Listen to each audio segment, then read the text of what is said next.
Public Works and Saskatoon Water have been dealing with an urgent situation in the city's northeast, and a contractor working on a private land development punctured a 42-inch primary water main, which resulted in a significant depressurization of the neighborhoods on the east side of the river, north of College Drive and east of Central Avenue. The break was isolated at 1:15 and water service and pressure is currently returning to normal.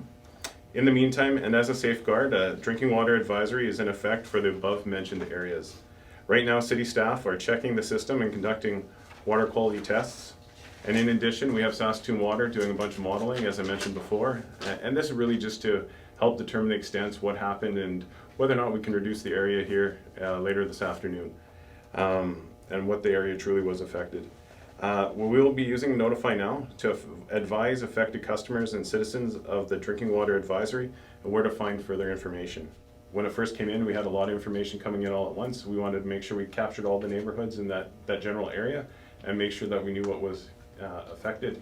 And as we put all our information together and pulled it all together and looked at things closely, we noticed it was just east of Central and north of College Drive where all the major no water has been reported, and the majority of the low pressure calls have all been in that same area. So, except for that one lone call in Briarwood, which is a separate unrelated issue. 48 to 72 hours is kind of the minimum. If all the tests come back clean, that's kind of the minimum it can be. But if there is any additional testing required, when we get the results back, you're kind of extending by 48 hours at a time until you get back 2 negative tests, because you can't have any positive tests in there. So you get any positive tests, we're going to have to keep testing until we get the negative ones back to back.